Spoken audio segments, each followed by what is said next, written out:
Assalamualaikum warahmatullahi wabarakatuh. Perkenalkan, saya Sewa Swastika Putri dari kelas 9F nomor absen 29. Dan pada kesempatan kali ini, saya akan mempresentasikan tentang peristiwa Bandung Lautan Api. Bandung Lautan Api merupakan peristiwa dikosongkan dan dibumi hanguskannya kota Bandung, Jawa Barat. Hal ini dilakukan dengan maksud agar tentara sekutu tidak dapat menggunakan kota Bandung sebagai pos-pos militer. Peristiwa ini diawali dengan kedatangan pasukan sekutu yang dipimpin oleh Brigadir McDonald di kota Bandung pada tanggal 12 Oktober 1945. Mereka memberikan ultimatum kepada pemerintah Indonesia yang menuntut seluruh rakyat Indonesia untuk menyerahkan senjata yang dirampas dari tentara Jepang. Dan satu tuntutan lainnya yaitu pembebasan tawanan perang. Tuntutan tersebut memberikan dampak buruk bagi Indonesia. Pasalnya, tawanan perang yang dibebaskan melakukan tindakan yang mengganggu keamanan dan menimbulkan bentrokan bersenjata di berbagai daerah di kota Bandung. Bentrokan ini terjadi berlarut-larut sehingga membuat masyarakat Indonesia pun merasa geram. Pada tanggal 21 November 1945, pada malam harinya, tentara Indonesia bersama badan-badan pejuang Indonesia lainnya melakukan serangan besar-besaran ke markas sekutu di Hotel Savoy Human dan Hotel Preanger, Bandung Utara.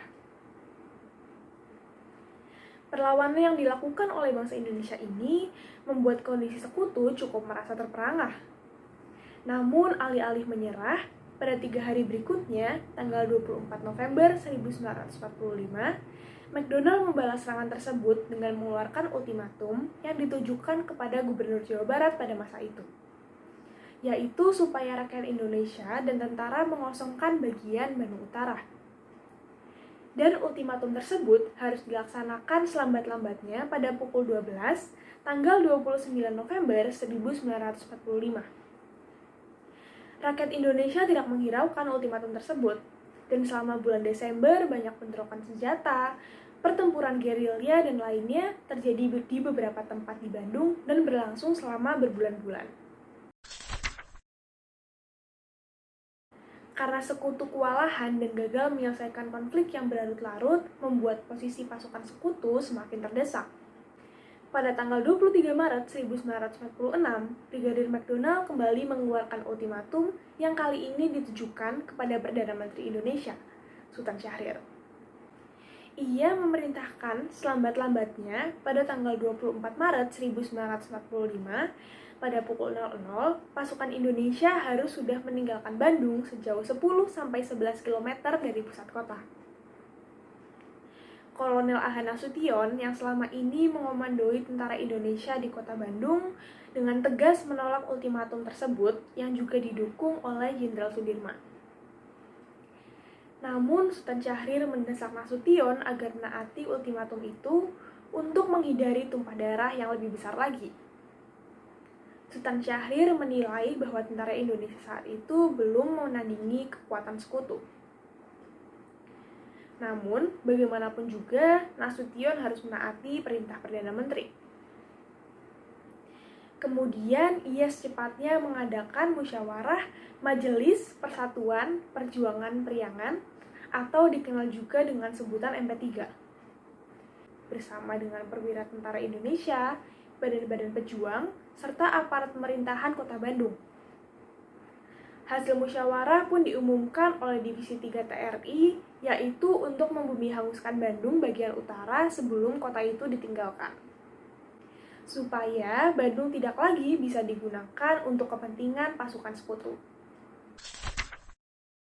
Selanjutnya, pada tanggal 23 Maret 1946, mulailah rangkaian peristiwa Bandung Lautan Api terjadi. Pada awalnya, operasi bumi hangus direncanakan pada pukul 00.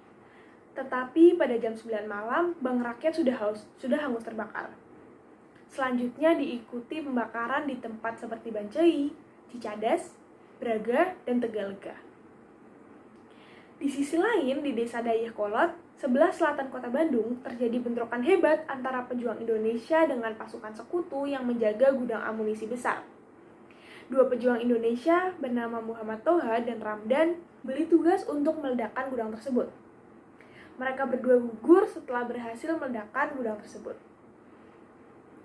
Kembali ke kota Bandung, tentara Indonesia membakar markas mereka yang berpotensi digunakan oleh sekutu. Para warga juga turut membantu membakar rumah mereka. Kemudian tentara Indonesia menggerakkan dan mengawal lebih dari 200.000 penduduk meninggalkan kota Bandung dan mengungsi ke daerah pegunungan. Dalam waktu semalam saja, kota itu terbakar hebat dengan asap tebal membumbung tinggi ke langit. Malam itu, dilihat dari kejauhan, kota Bandung benar-benar terlihat seperti lautan api. Beberapa bulan kemudian, pejuang Indonesia bergerilya melawan pasukan sekutu dan berhasil menduduki kembali kota Bandung.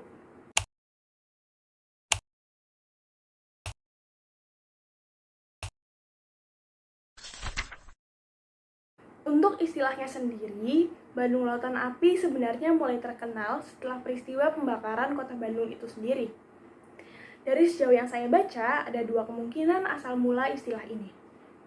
Yang pertama, istilah ini dicetuskan oleh Rukana, seorang komandan polisi tentara yang menjadi tokoh di balik penyusunan strategi di detik-detik pembumihangusan Bandung.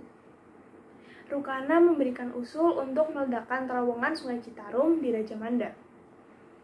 Dengan strategi tersebut, nantinya Sungai Citarum akan meluap dan menjadi lautan api. Di sini, maksud lautan api sebenarnya adalah lautan air. Namun, karena dalam keadaan yang penuh emosional, Rukana pun akhirnya menyebutkan lautan air menjadi lautan api. Kemudian yang kedua, yaitu seorang wartawan Suara Merdeka, Aceh Bastaman, melihat Bandung bagian utara yang terbakar dari Bukit Pemengpek, Garut. Bandung memerah dari Cicadas hingga Cimindi. Usai tiba di daerah Tasikmalaya, ia segera menulis berita dengan judul Bandung Jadi Lautan Api. Namun karena keterbatasan ruang, judulnya pun diperpendek menjadi Bandung Lautan Api. Dan sejak saat itu, istilah Bandung Lautan Api menjadi semakin dikenal dan populer. Tidak hanya di lingkup lingkungan masyarakat Bandung saja, namun hingga keluar Bandung. Peristiwa Bandung Lautan Api menjadi salah satu peristiwa heroik secara mengingat perjuangan para pejuang Indonesia dalam mempertahankan kemerdekaan Indonesia. Meskipun hanya memiliki persenjataan yang sederhana, para pejuang bertekad mengusir penjajah yang ingin menjajah kembali Indonesia.